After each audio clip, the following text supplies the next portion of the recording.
Good morning. So nice to see so many of you here today. This month, in our UU congregations everywhere, we're exploring the concept of awakening. If you look at what the Buddha is defined as, the word enlightenment comes to mind. And in a more secular fashion, another word that is commonly used is the word awakening. And what do you suppose it means to achieve an awakened state, or perhaps being woked in today's parlance? For example, we use meditation as a valuable tool for this journey, to be woken up through meditation. Sam Harris, author, philosopher, and creator of the Waking Up app, observes that the purpose of meditation isn't merely to de-stress, or to sleep better, or to learn to be a little less neurotic. The purpose is to radically transform your sense of who and what you are. Like, for example, how you might have been awakened by a Russian invasion of Ukraine. Imagine that a couple of months ago, you were a Ukrainian citizen living your life in the lovely city of Mariupol.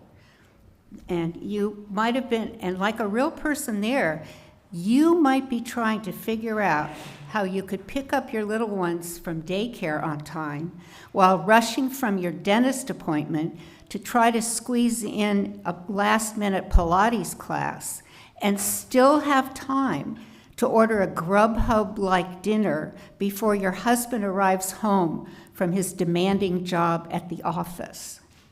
Now, imagine, even if you can, that 6 weeks ago you were living in Mariupol, a city besieged by Russian missiles and artillery, killing and wounding so many that now you are trapped.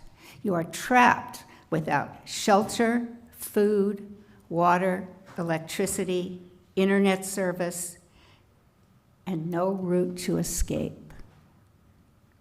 Many, like you, are just bracing for the next attack of the inhuman punishment and death, with little hope of even escaping with your baby or young children, as you shiver on a cold concrete floor of a collapsed building that used to be your home. And even if you might get out, your husband is staying behind, a true reminder of what bravery is. He's staying to defend his country and his city, to fight the dictator ordering up unrelenting war crimes, cruelly showering them day and night, wounding and killing thousands and thousands of your friends and neighbors. A city so besieged by bombs and missiles and bullets that the Red Cross couldn't even get through, and they were forced to turn back. No humanitarian aid, no medical supplies. The threat of cyber attacks, chemical weapons, and the likelihood of death are a result of these ruthless and unrelenting acts of terror. Not since the German invasion of World War II in Poland and many other European countries have such atrocities occurred. Gut-wrenching statistics. In Mariupol, 170,000 citizens are still trapped, including 210 children, including yours, if you were there. Innocent civilians suffering. 5,000 people have died. You could very well be next. The unimaginable stress of not only where you are and what you've been through, but what might still be coming. Understandably, you are starting to lose hope and are awakened to unimaginable suffering and even the possibility of your death. This is an extreme definition of awakening, in my opinion. Perhaps more extreme than obsessing over what's going to be the ultimate outcome of the Academy Awards debacle this might take on a slight more importance. And so what about us safe here in our own country, here in our own city, at least for now? Have we been awakened by gratitude? Not only that we are extremely grateful to be here and not in Mariupol, but that we can do some good. Think of all the good that is happening here and in European countries and elsewhere around the world that has told us story after heartwarming story of the human compassion and bravery that is happening, or taking in the stranger, or giving of ourselves in ways that all people can, and certainly the bravery and resolve of the Ukrainians to take back their country. Perhaps we have been awakened by gratitude from seeing and hearing and reading about these things, the horrifying and the hopeful. In our upcoming UUA General Assembly in June, a UU World article says the following: awakening happens. You don't earn it. You don't have to be good. You don't have to be smart. Awakening just happens. Awakening comes to us in the most unexpected ways, in the most unexpected times. It is a gift. It is always a gift. And it comes to us like being hit by a bus. The whole world has been hit by a bus, a terrifying bus.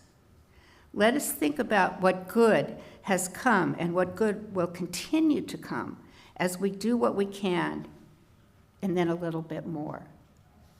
As we struggle in our own country and abroad to combat a threat to democracy, a threat to our country, a threat to our home, come, let us worship together.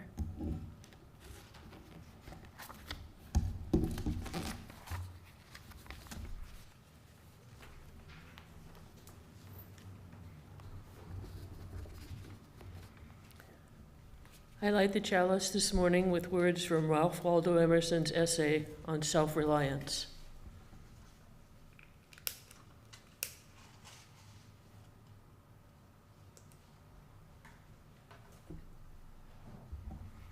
Before a leaf bud has burst, its whole life acts. In the full-blown flower there is no more. In the leafless root there is no less. Its nature is satisfied, and it satisfies nature in all moments alike. There is no time to it. But man postpones or remembers.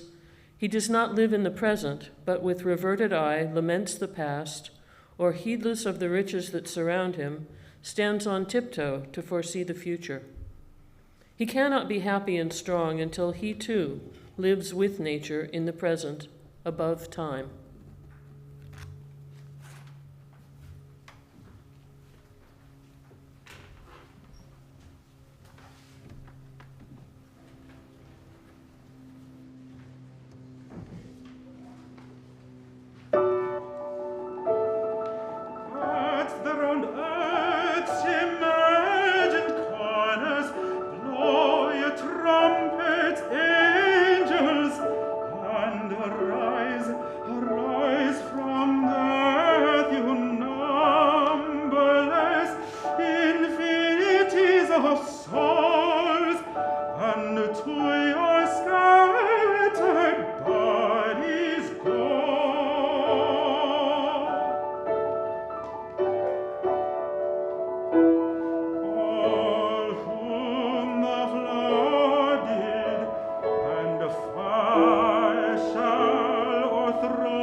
Death, it,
heart as good as if thou'd sealed my pardon with thy blood.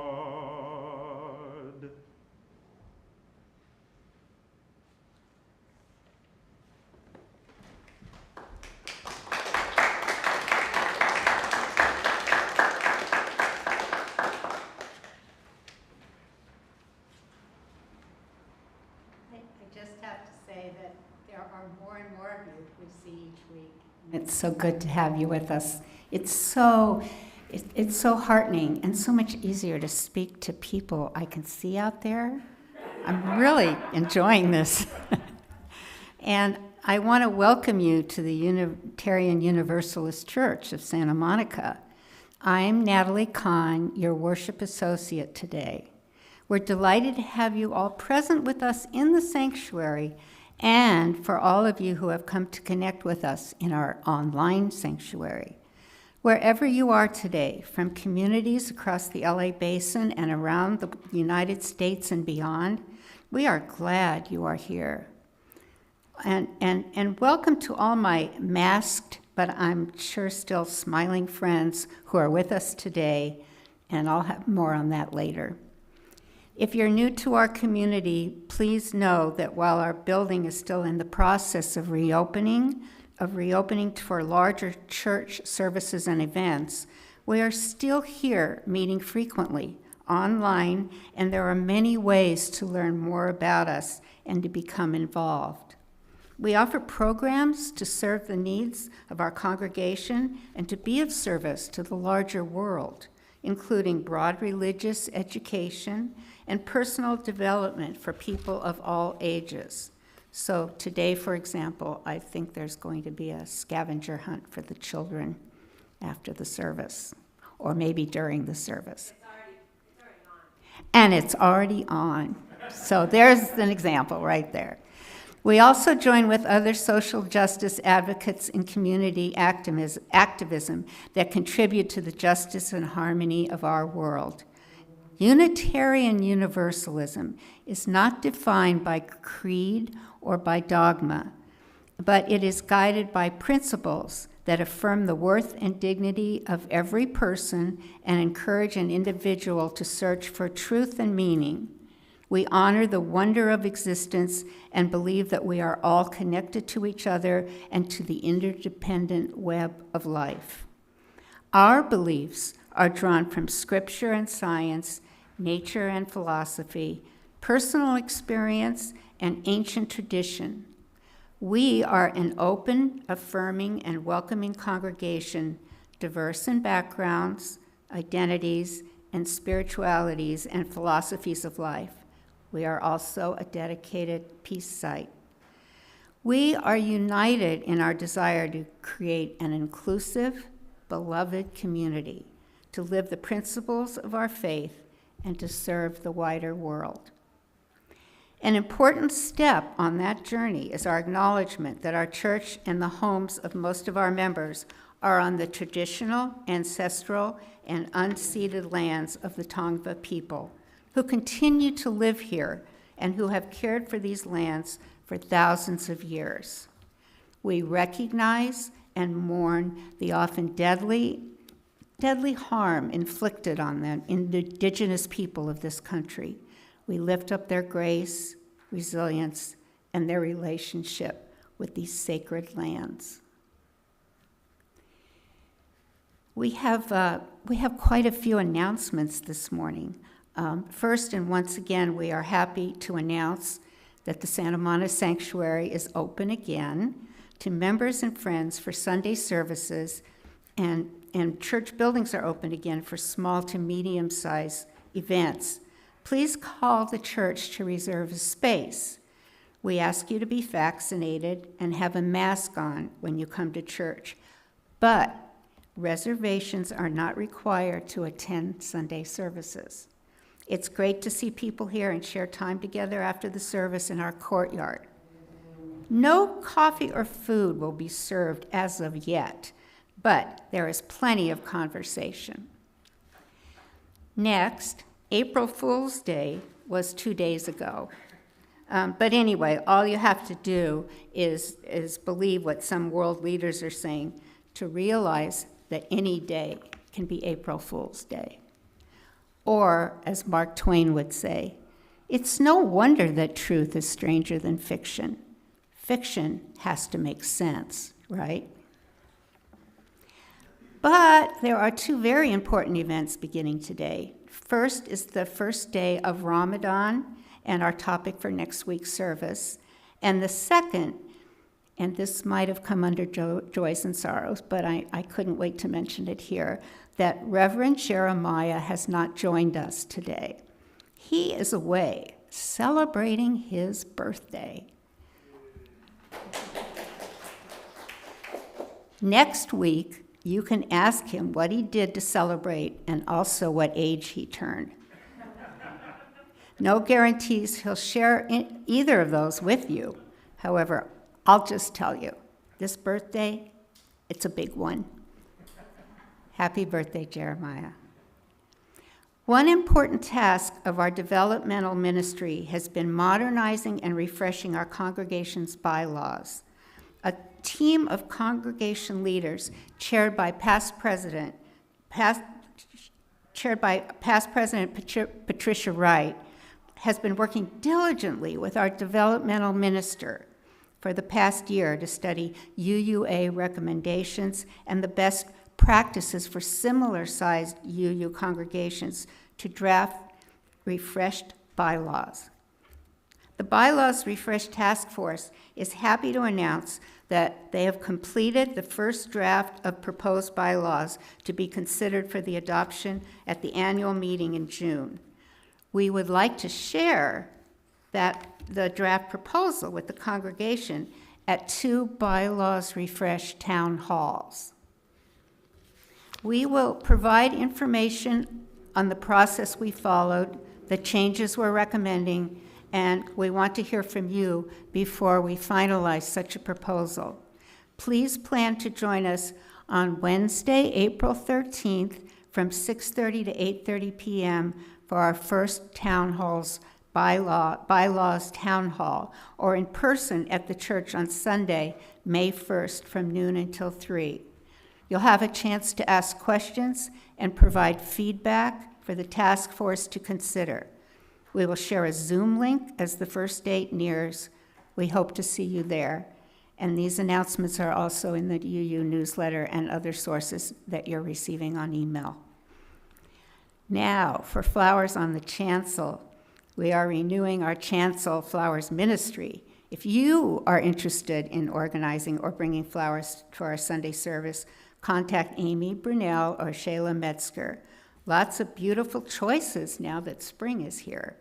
And thank you, Rima. Thank you, Rima, for today's beautiful bouquet. And finally, we welcome our guest speaker, Rima Snyder, who will share with us her thoughts on her sermon today on awakening as it speaks to us through poetry. Rima has been a member of UUSM since 2006. She has served as a worship associate and on the nominating committee, helped to edit the newsletter, has been active in the music program as a member of the choir, the music committee, and as choir librarian. And on a personal note, Rima has been a mentor to me, both the choir, mastering those difficult alto parts, and as well as teaching me to navigate all the steps and skills required when I first joined Worship Associates 4 years ago. Welcome, dear friend. Other announcements can be found in our website, uusm.org, where you can also subscribe to our online newsletter. Now I invite you to enjoy the opening hymn. Please rise in body or in mind and open your gray hymnals to number 398. We will sing this hymn twice. I think you're welcome to hum. Yep.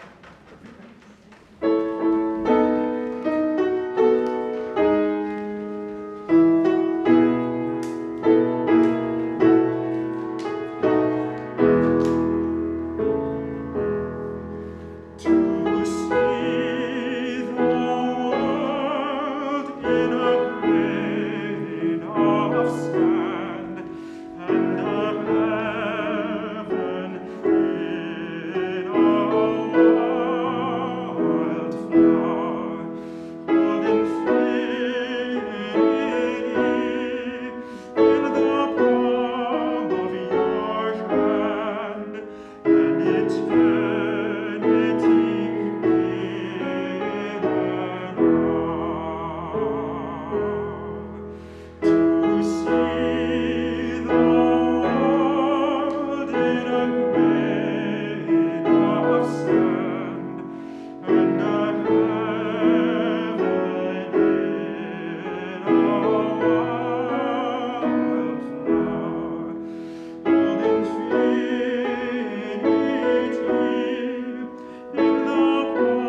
Please join us in reciting our covenant, followed by our hymn of praise.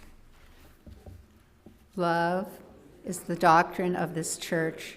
The quest for truth is its sacrament, and service is its prayer. To dwell together in peace, to seek knowledge in freedom, to serve humankind in fellowship. Thus do we covenant with each other.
In our Story for All Ages, we often invite UE to join us.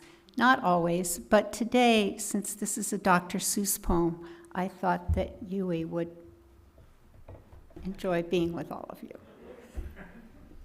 Here is a poem about awakening, our theme, and poetry, our topic for today. Hey, did you know that it's National Poetry Month? A good time to remember the abridged words of Dr. Seuss, "Oh, the places you'll go." Sorry, we don't have time for the whole book, but I suggest you get a copy and read it. Read every page, if for no other reason than to enjoy the fabulous illustrations. Ready? Okay, here we go. Congratulations, today is your day. You're off to great places. You're off and away. You have brains in your head. You have feet in your shoes. You can steer yourself any direction you choose. You're on your own, and you know what you know, and you are the one who'll decide where to go. You'll look up and down streets, look them over with care, and some you will say, I don't choose to go there. With your head full of brains and your shoes full of feet, you're too smart to go down any not-so-good street. And you may not find any you'll want to go down. In that case, of course, you'll head straight out of town. It's opener there in the wide open air. Out there, things can happen, and frequently do, to people as brainy and footsy as you. You'll come to a place where the streets are not marked. Some windows are lighted, but mostly are dark. I'll just pause here to tell you that there are a lot more wonderful verses about how you will fail along the way, how you'll need to be patient and wait for something good to happen, wait sometimes for a very long, long time, and sometimes you'll be quite alone in your quest for awakening. But mostly, you can take action instead of waiting. And when you do this, you'll bring many, many, many others along with you. You and they will be awakened. So I'll just skip to the end of the book with this hopeful encouragement and these wise verses. And will you succeed? Oh, yes, you will indeed. 98.75% guaranteed. And you'll move mountains. So be your name Bixbaum or Bixie or Bray or Mordecai Ali, Van Allen, O'Shea, you're off to great places. Today is your day. Your mountains are waiting, so get on your way.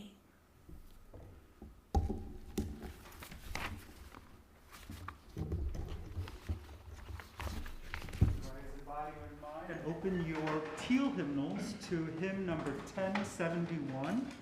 on the dusty earth drum.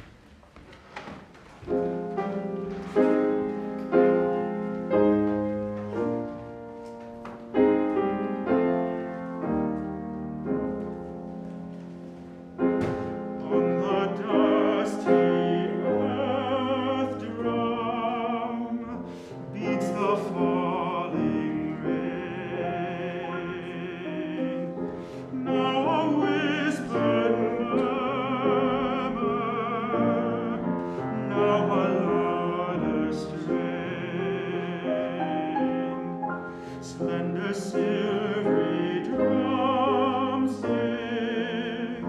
on an ancient drum. Beat the mellow music, bidding life to come. Chords of life awakened, notes of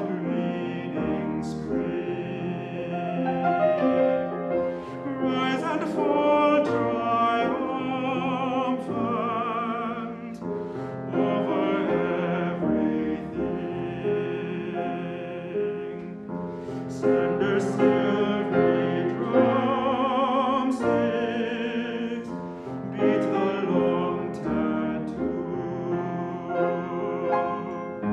Chord the great musician, calling life anew.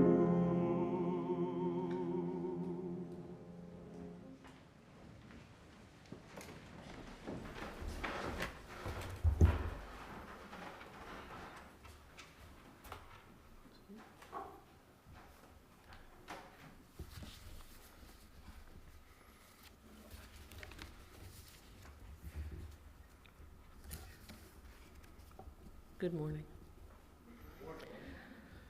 Our reading this morning is from UU minister and poet Mark Bellatini. Following the reading, I will ring the bowl to signal a brief time for us to share in silence and meditation. Slower and slower. Let the difficulties of the week take their Sabbath now, their brief and simple rest. Let the worries of the week lay their heft gently onto the dark earth below this carpeted floor, which can bear them with greater ease than any one of us can by ourselves. Let the tangle of feelings, the pull and push of these last 7 days sit still for a minute, stop writhing in my heart, and move no more than a Buddha at rest under a tree. Let there be stillness in my heart for a moment, the balance point between breathing in and breathing out, like the pause of a dancer between movements in the music. Let the breathing in this room be free and flowing. Let pulses trance a slower rhythm in the wrist. Let the coming silence be like hands pulling back a curtain, revealing the table set with the feast of life, which is present here and now and has been the whole while, present to those who give up living in either the past or the future.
It's wonderful to be with all of you, online and in the sanctuary.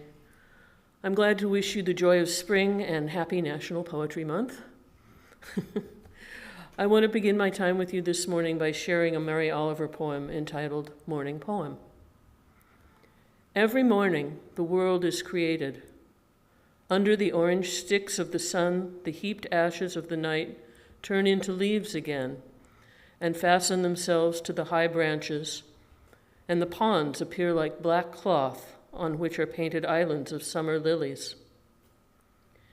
If it is your nature to be happy, you will swim away along the soft trails for hours, your imagination alighting everywhere.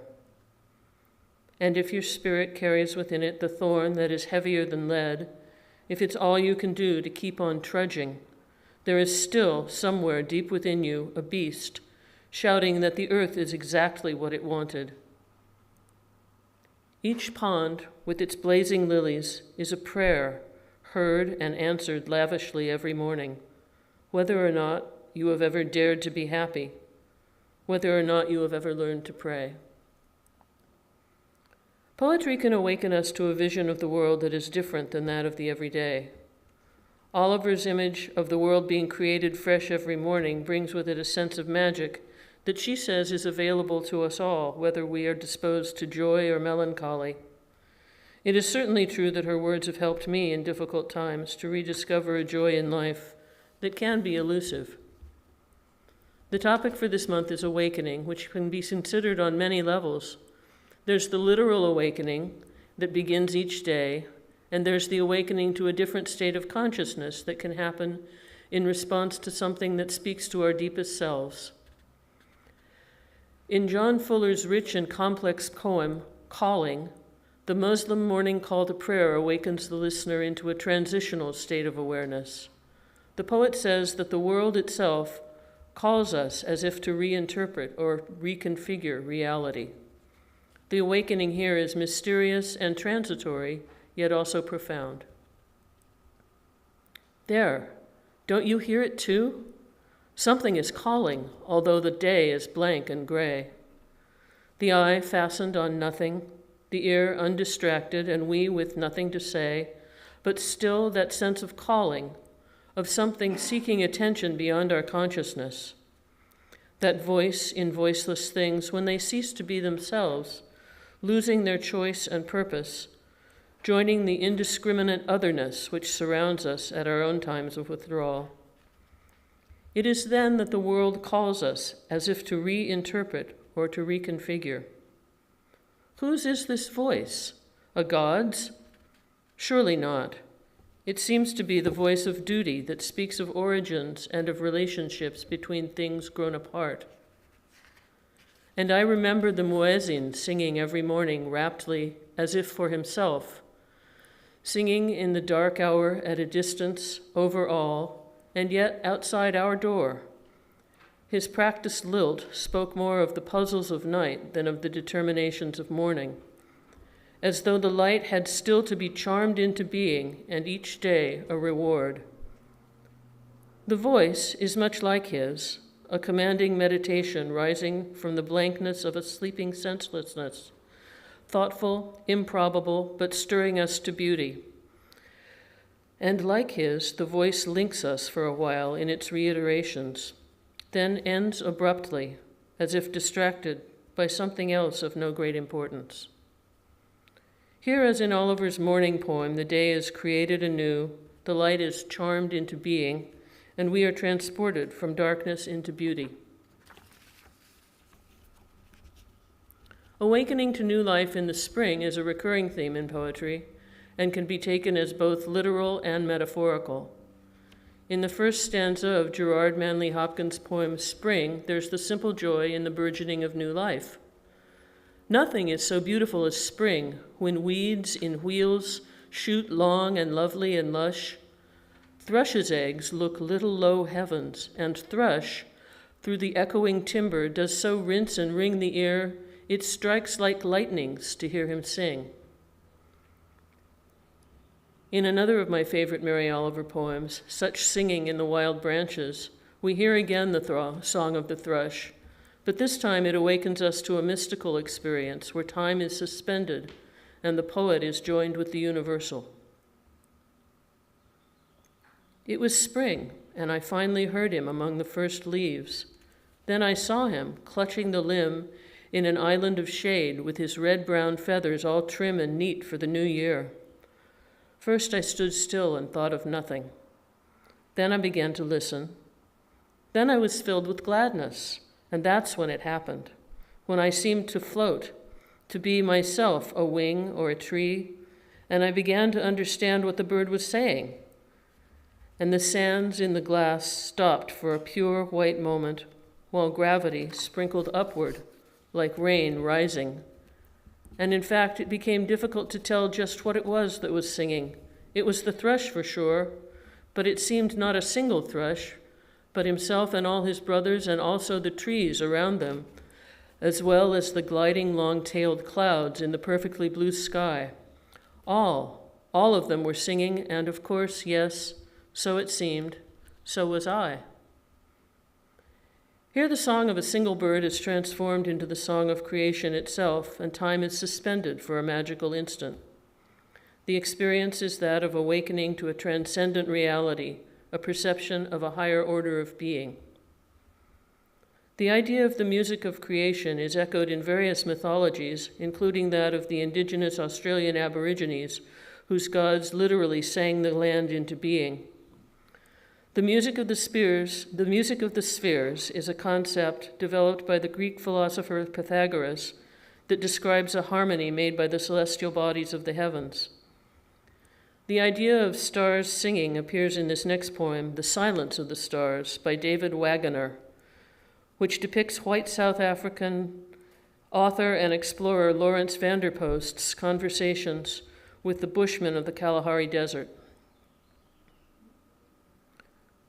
When Lawrence Vanderpost, one night in the Kalahari Desert, told the Bushmen he couldn't hear the stars singing, they didn't believe him.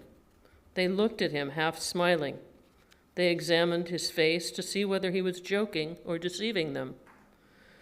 Then two of those small men who plant nothing, who have almost nothing to hunt, who live on almost nothing, and with no one but themselves, led him away from the crackling thorn scrub fire and stood with him under the night sky and listened. One of them whispered, "Do you not hear them now?" And Vanderpost listened, not wanting to disbelieve, but had to answer, no. They walked him slowly like a sick man to the small, dim circle of firelight and told him they were terribly sorry. And he felt even sorrier for himself and blamed his ancestors for their strange loss of hearing, which was his loss now. On some clear nights, when nearby houses have turned off their televisions, when the traffic dwindles, when through streets are between sirens and the jets overhead are between crossings, when the wind is hanging fire in fir trees and the long-eared owl in the neighboring grove between calls is regarding his own darkness, I look at the stars again, as I first did, to school myself in the names of constellations and remember my first sense of their terrible distance. I can still hear what I thought at the edge of silence were the inside jokes of my heartbeat, my arterial traffic, the sea above high sea of my inner ear, myself tunelessly humming. But now I know what they are, my fair share of the music of the spheres, and clusters of ripening stars, of the songs from the throats of the old gods, still tending even tone-deaf creatures through their exiles in the desert. The poet is reminded of his own sense of wonder looking at the stars as he once did, and hearing the majestic music of the spheres. This part of the poem reminds me of seeing the Milky Way clearly for the first time when I was about 14. I was up in the mountains where the light is darker than it is in the city. There were so many stars it was hard to recognize the familiar patterns of the constellations, and the Milky Way spilled out across the entire sky. I was awestruck and a little frightened at the immensity of the galaxy spread before me. Another poem that speaks of transcendence in song is Annie Lightheart's The Second Music, which calls us to listen for things not easily perceived. Here, the fragility and transience of our lives becomes the object of our awakening. Now I understand that there are two melodies playing, one below the other, one easier to hear, the other lower, steady, perhaps more faithful for being less heard, yet always present. When all other things seem lively and real, this one fades, yet the notes of it touch as gently as fingertips, as the sounds of the names laid over each child at birth. I want to stay in that music without striving or cover. If the truth of our lives is what it is playing, the telling is so soft that this mortal time, this irrevocable change becomes beautiful. I stop and stop again to hear the second music. I hear children in the yard, a train, then birds. All this is in it and will be gone. I set my ear to it as I would to a heart. Both the seasons of the year and the seasons of our lives awaken us again and again as we age and return to the same life questions on deeper and deeper levels. In his book, A San County Almanac, naturalist Aldo Leopold describes the extended spring season on the Wisconsin prairie. He says that each plant species awakens in its own time so that the land blossoms in a cascade of life rather than all at once. I think this is true for people as well. Sometimes we awaken in stages to new discoveries after a long time of preparation. We can only hear the call when we are completely ready. In his book on Buddhist meditation titled A Gradual Awakening, Stephen Levine says, "An image useful to understand the process of awakening is of fruit on a tree. It ripens ever so slowly, day by day, until at last it's fully ripe and falls from the tree. It's the moments that have gone before that condition the degree to which we will be able to absorb the profundity of each moment which follows. Any moment could enlighten us if we would see its totality, its complexities, its simpleness. The practice of meditation encourages us to live in the present, fully awake to the unique potential of each passing moment. For most of us, this is difficult to achieve, except during those times when something lifts us out of our daily mundane existence. This can happen in response to a profound life experience, or sometimes all that is needed is a small shift in perspective. Poetry can reveal to us a way of seeing that makes life sacred and beautiful, even in the midst of pain and confusion. This last poem by Lisa Colt, called Prayer, is a celebration of awakening to our own potential, a blessing for humanity, and a wish for finding our place in the world. May we reveal our abundance without shame. May we peel back our sleeping, wintry layers like snake skins, like the silk chrysalis, like clothing cast off during love. May we unravel with abandon like lovers' knots before knitting ourselves back to the heart. May we settle into our own rhythms like tides do, within the borders of the moon's calling. May the music of our souls be accompanied by grand gestures and the persistent clapping of hummingbirds' wings. May the milky fingers of the moon reach down nightly to cherish and unveil us. May we turn our bodies generously in its light like tranquil fish glinting underwater, like precious stones.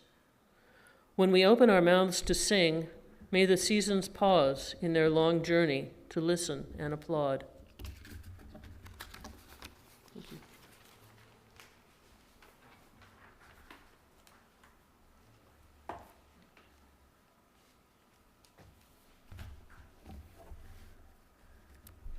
Thank you so much, Rima.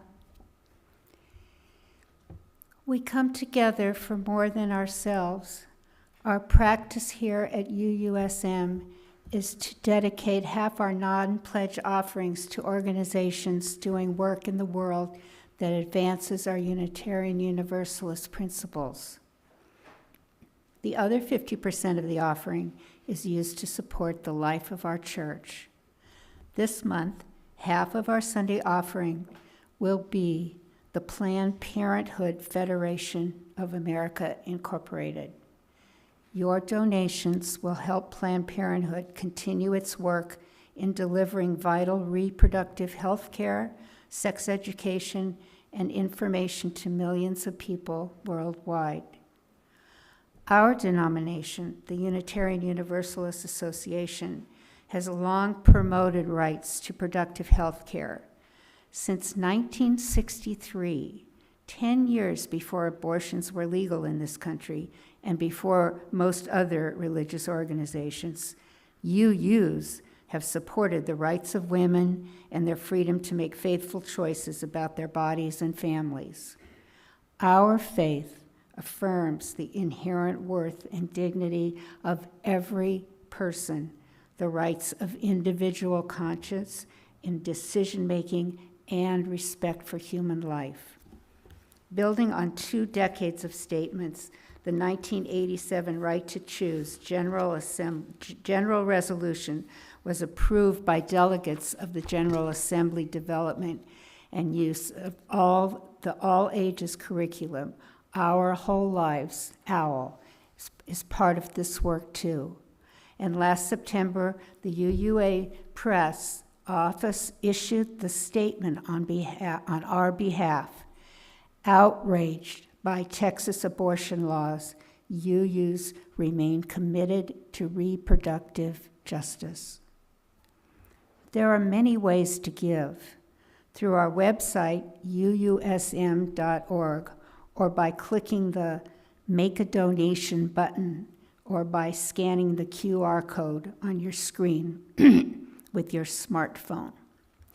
Texting 844-982-0209 on your smartphone with the amount followed by the code GCC for Generous Congregation Contribution, or PLG to make your member pledge. You can also make out a check to the church for any of these fundraising goals. Your generous contributions support the work of our communities that we hold dear. And thank you for supporting Planned Parenthood and our UU statements of support. And now for a special anthem.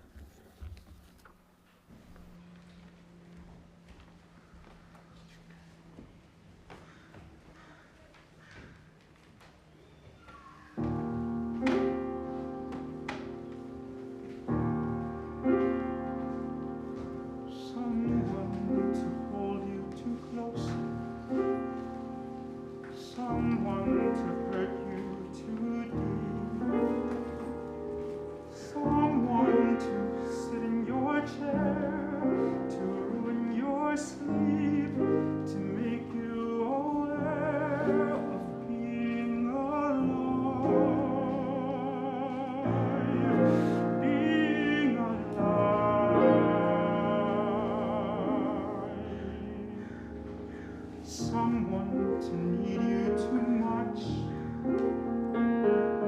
someone to know you too well, someone to pull you up short, to put you through hell and give you support is being alive,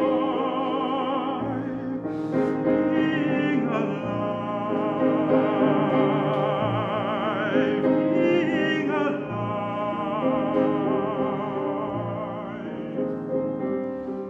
Someone you have to let in, someone whose feelings you spare, someone who, like it or not, will want you to share a little, a lot is being alive. Being alive, someone to crowd you with love, someone to force you to care, someone to make you come through, will always be there, as frightened as you, of being alive.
Please rise in body or in mind, and I will tell you the hymn number in just a moment once I find it.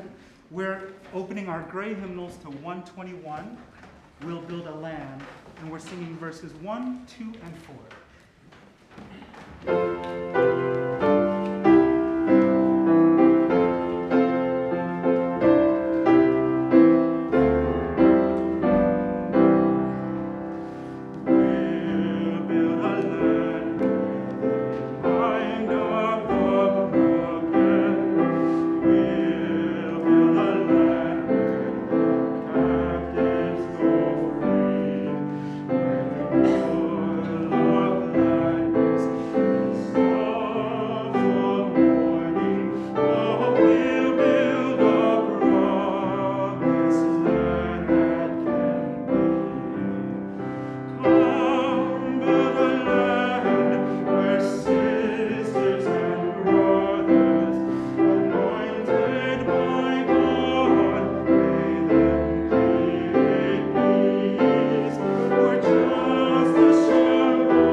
May the beauty and fresh new spirit of spring surround and nourish you. May you awaken to your best self, and may each day be a reward. Go into the light of this morning with love and joy. We extinguish this flame, but not the light of truth, the warmth of community, or the fire of commitment. These we will carry in our hearts until we come together again. Blessed be.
Our service has ended, and our service to the world now begins.